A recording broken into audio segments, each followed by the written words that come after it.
This is the story of a windshield wiper that performed beautifully right up until the second you actually needed it. For roughly 40 years, American cars ran wipers powered by the vacuum inside the engine's intake manifold instead of by electricity, which meant the harder you pushed that engine, the slower the blades crawled across your glass.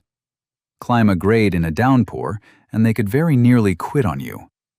Merge onto a wet highway with your foot down, and everything ahead of you dissolved into a gray smear at precisely the wrong moment. Millions of Americans drove that way for decades without ever questioning it, because, as far as anybody knew, wipers simply behaved that way. We're going to cover how the system actually functioned, why the engineers behind it weren't cutting corners, at least not in the early years, who dreamed it up, who grew wealthy from it, who never saw a penny, and exactly when and why it disappeared from American cars for good. Let me hand you the punchline early, since it catches almost everybody off guard. The final domestic manufacturer to sell you a brand new car with vacuum wipers as standard equipment did it in the 1971 model year, and not in 1931.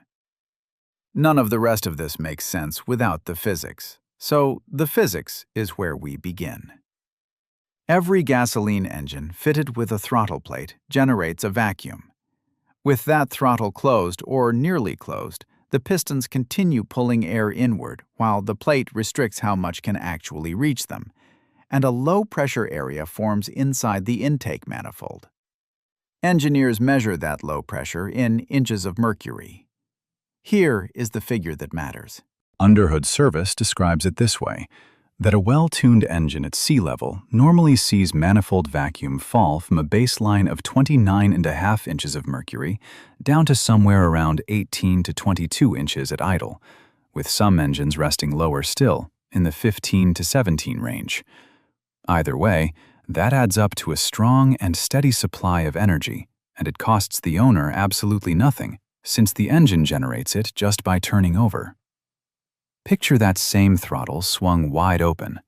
The restriction vanishes, air pours in without obstruction, and to quote Underhood service directly, at wide open throttle, atmospheric and manifold pressures become nearly equal. That one sentence explains this entire video, because at wide open throttle, the vacuum has essentially ceased to exist, which meant that a wiper motor drawing its only power from that vacuum had no power source whatsoever at wide open throttle. Not weakened power, not diminished power, but effectively nothing at all. The reverse proved just as true. Lift your foot and let the engine brake, and manifold vacuum surges back to 25 inches of mercury and beyond, so the blades didn't merely fade under load, they came roaring back the instant your foot came off the pedal. Anybody who drove one of these cars can still recall the rhythm of it, going slow, then slower, then erupting into a frantic burst of speed the moment the throttle closed. The wipers on these cars operated in a very real sense as a load gauge, reporting to you continuously how hard the engine was laboring at that moment. As engineering, that fascinates me. As a quality and a safety device, it unsettles me. The motor itself stayed simple and, if I'm honest, rather elegant. A cylindrical housing held an oscillating vane, essentially a paddle, tied to a rock shaft that translated the paddle's swing into the arc of the wiper arm across your windshield. A valve mechanism fed vacuum alternately to one side of that paddle and then the other, driving it back and forth, while rubber and steel lines carried the supply from the housing straight to the intake manifold. There was no wiring involved, no motor windings, no brushes destined to wear out, and no current draw of any kind. What ran your wipers amounted to a paddle, a valve, and the breath of the engine. Viewed from 2026, the easy assumption holds that somebody, somewhere, took a shortcut. That criticism does grow teeth later on. At the beginning, though, the engineering logic stood up perfectly well. Cost led the argument, since a vacuum motor came in cheaper to build than an electric motor, plus every bit of wiring and switchgear required to feed it. The electrical system carried more weight than cost. Early automobiles operated on 6 volts, and those 6-volt systems ran marginal on their best day, saddled with low-output generators while every accessory aboard competed for a very small pool of current. Asking that system to support a motor running continuously in foul weather was no small request. Vacuum wipers, by contrast, pulled nothing at all from the battery or the generator. Reliability formed a third pillar. Early automotive electrics earned a genuine reputation for trouble, whether in the switches, the connections, or the motors themselves, while a mechanical vacuum system presented very few parts capable of failing in the first place. Then there was the vacuum itself, which already existed. It cost nothing, produced by the engine whether anybody bothered to use it or not. The decision they reached made sense, and I want to be fair to the men who reached it, because they weighed the trade-offs in front of them correctly for the 1920s. The trouble was that those trade-offs shifted, and the industry took an awfully long time to shift alongside them. Before the vacuum era, we need to establish where the windshield wiper originated at all, and that origin story rarely matches what people expect. The first windshield wiper patent belongs to a woman named Mary Anderson. Born in Greene County, Alabama, on the Burton Hill plantation in February of 1866, Anderson made her home in Birmingham. Around 1902 or 1903, riding a streetcar through a New York City winter, she watched the motorman halt the car again and again, climbing down each time to clear the glass by hand. Whatever fell that day, sleet or snow, the only remedy available was to physically go out and wipe it off. She returned home and engineered a fix. A hand-operated lever, mounted inside the vehicle, swung a spring-loaded arm carrying a rubber blade across the outside of the glass, which meant the driver never surrendered his seat, and the entire assembly lifted off once the weather cleared. June 18, 1903, brought her filing date, and United States Patent number 743,801, titled Window Cleaning Device, was granted to her on November 10th of that same year. Now comes the portion of this story I find difficult to sit with. Anderson approached a Canadian firm about selling the patent, and the firm turned her down flat.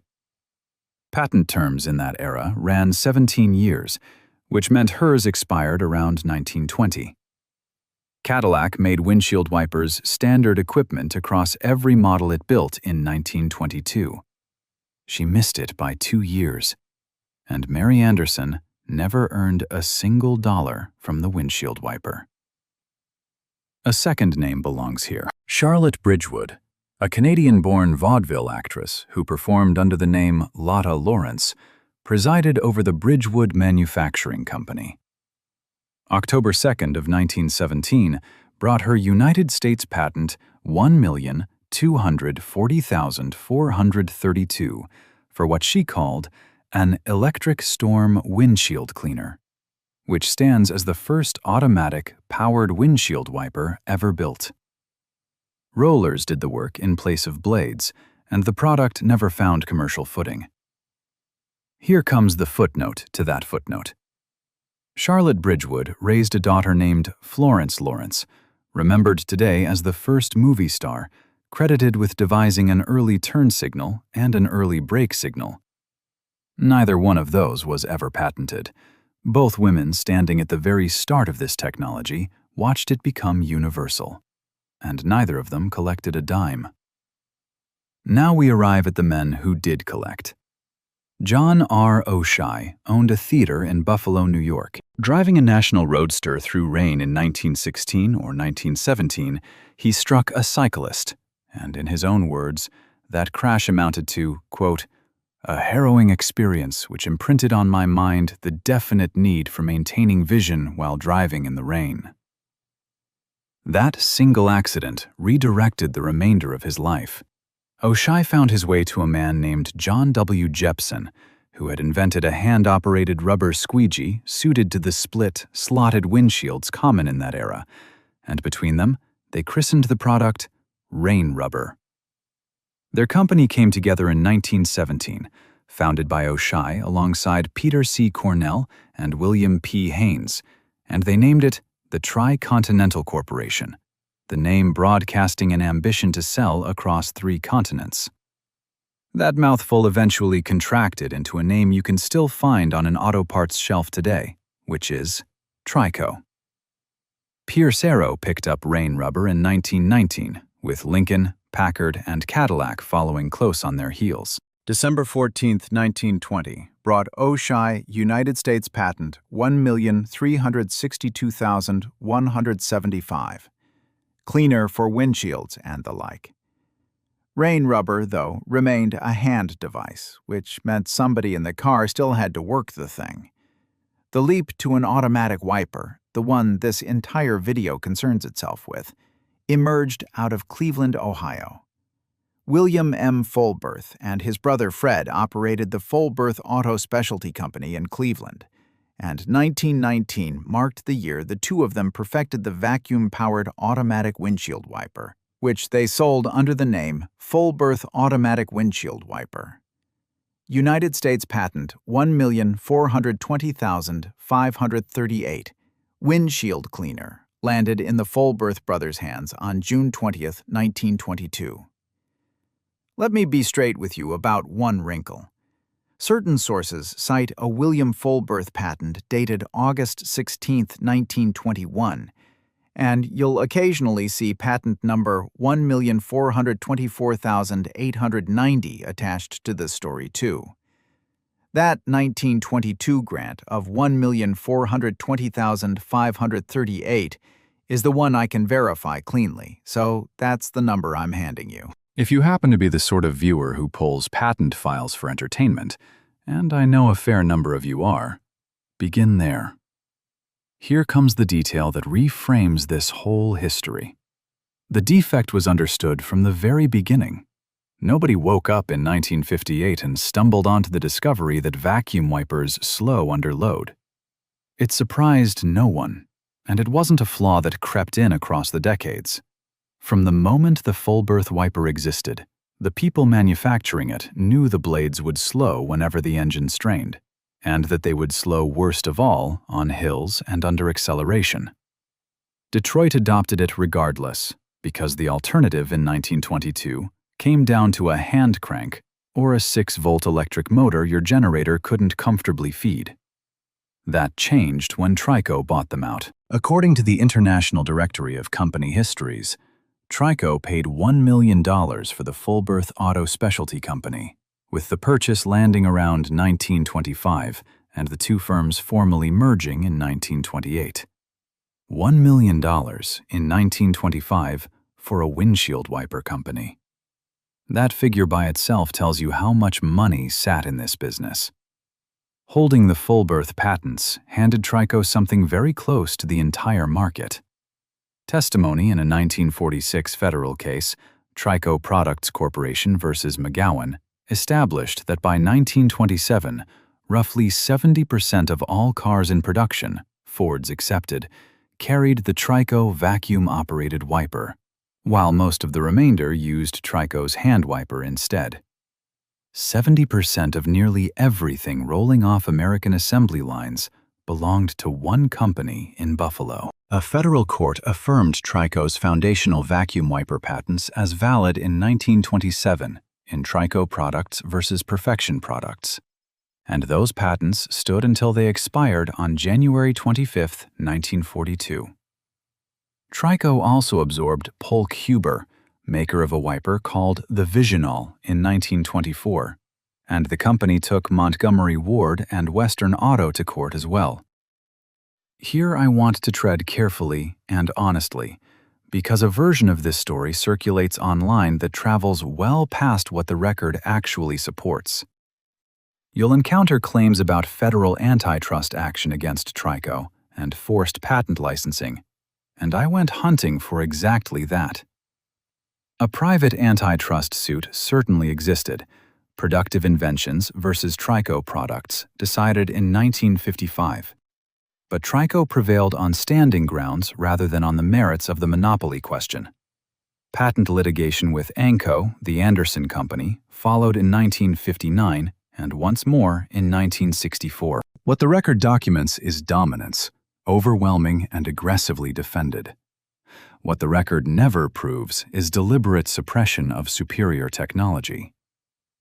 I'll hand you the first as established fact and leave the second one sitting open. That dominance built something durable, though. Trico's plants in Buffalo, New York employed as many as 5,000 people at their peak, and Trico Plant Number 1 occupies a place on the National Register of Historic Places today. The obvious thing to wonder about is what driving one of these cars actually felt like. Detroit's own engineering answer arrived as the vacuum booster fuel pump. This amounted to a mechanical fuel pump carrying an integral second diaphragm section, the vacuum booster, in which the same camshaft-driven rocker arm that pumped your fuel simultaneously worked a second diaphragm, generating supplementary vacuum, steadier under load than the manifold could manage alone. A C, later AC Delco, along with Carter and Airtex, all manufactured these dual-action pumps. Certain systems piled a vacuum reservoir on top of that, a canister holding stored vacuum to keep the blades sweeping for a handful of strokes after manifold vacuum collapsed. The honest verdict is that it helped partially. Restorers handling these systems today will tell you consistently that a worn booster section accomplishes very little, and that a reservoir buys you a few sweeps rather than an entire hill. Which brings us to the drivers themselves, and to the workarounds that passed from father to son across a full generation of American motoring.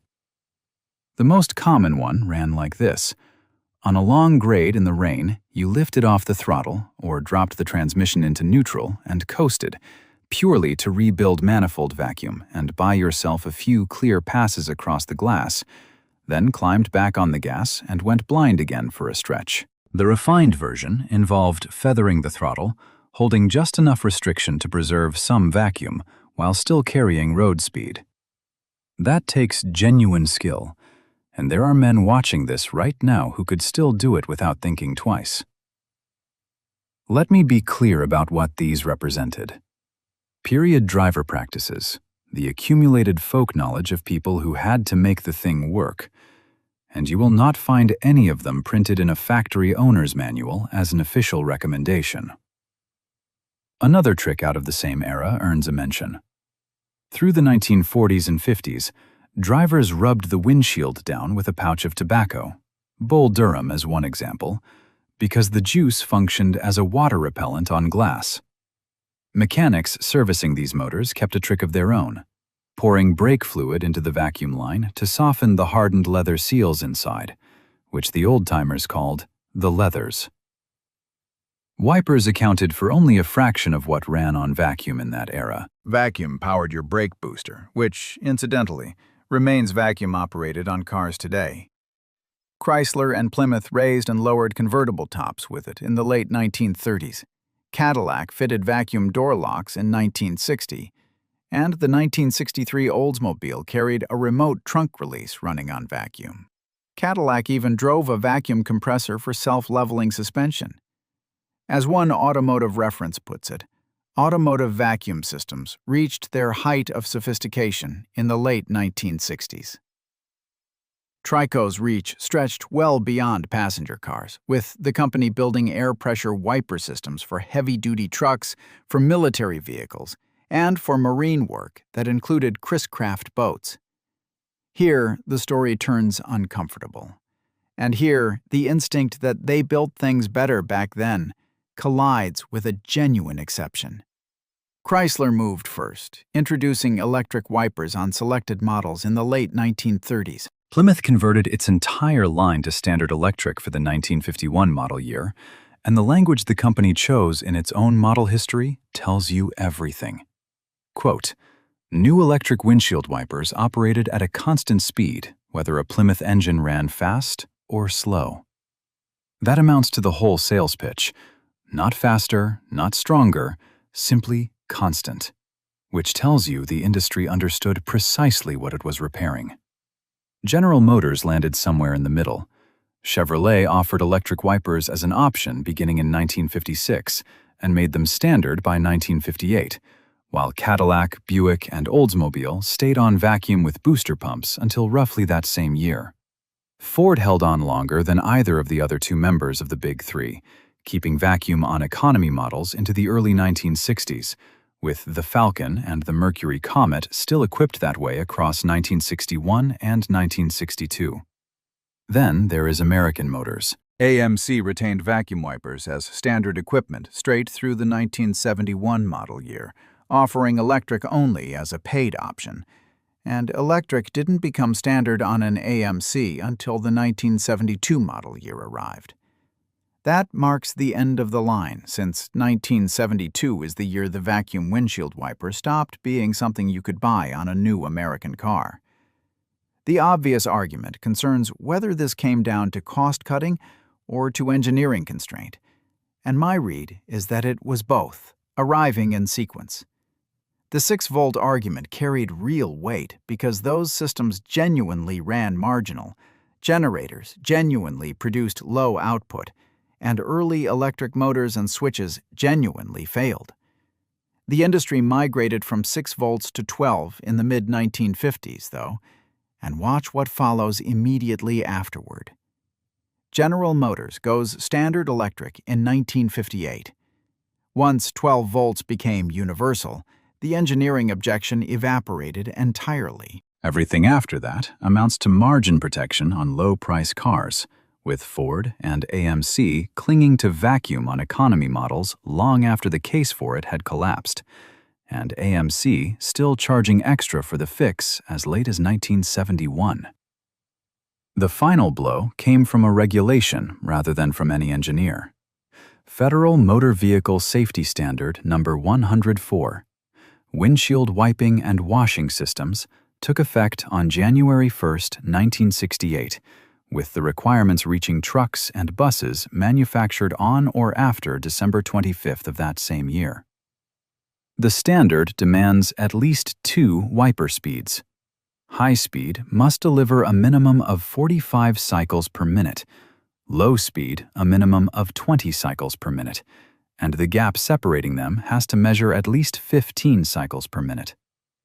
All of that regardless of engine load and engine speed. Those final 6 words ended the technology, because a device whose entire operating principle depends on engine load cannot possibly guarantee a speed independent of engine load. If you want to gauge how thoroughly the federal government grasped what it was dealing with, read the language still sitting on the books today in Title 49 of the Code of Federal Regulations, Section 393.78. Quote, "Motor vehicles which depend upon vacuum to operate the windshield wipers shall have the wiper system constructed and maintained such that the performance of the wipers will not be adversely affected by a change in the intake manifold pressure." The United States government wrote a regulation aimed specifically at this failure, naming the mechanism and naming the cause. That indicates how completely understood the problem had become. I'll put the next part plainly, because this audience deserves the straight version. I could not locate accident statistics attributable to vacuum wiper failure, and I refuse to invent a number just to make the point land harder. What exists in place of statistics is that regulation, a rule written expressly to say that intake manifold pressure isn't permitted to affect your wipers, and that stands as the clearest evidence available that the people charged with road safety treated this as a real hazard rather than a quirk. Here's the fair conclusion. The popular version claims the wipers simply stopped, and that oversimplifies things.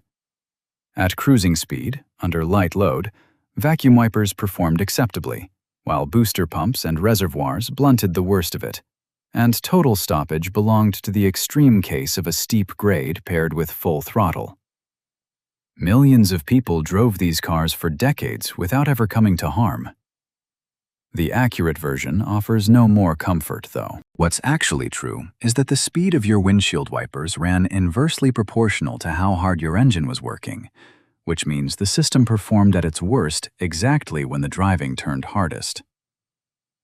A coda to the wiper story reveals something about the whole business. Robert Kearns invented the intermittent windshield wiper, filing his first patent application on December 1, 1964, and holding patents 3,351,836, then 3,564,374, then 3,602,790, and 3,581,178. Ford introduced intermittent wipers on a 1969 Mercury without paying him anything. The Hustle summarized the economics this way, quote, "The wipers, which cost Ford $10 to make and sold for $37, were a hot commodity." Kearns sued Ford, and the case ground on from 1978 all the way to 1990, closing with a jury award of $5.1 million and a settlement from Ford of $10.2 million. The Deseret News placed that figure in perspective in June of 1992, describing it as, quote, "slightly more than 50 cents for each of 20.2 million cars it sold with intermittent windshield wipers." Chrysler faced him as well, from 1982 to 1992, and a jury determined the company owed $11.3 million, covering 12.6 million vehicles sold between 1977 and 1988. That worked out to roughly 90 cents per vehicle, measured against the $29.19 per vehicle Kearns had sought. With interest folded in, the final judgment reached $18,740,465.43, roughly $30 million in total, earned across decades in federal court, and that story eventually reached the screen in the 2008 film Flash of Genius.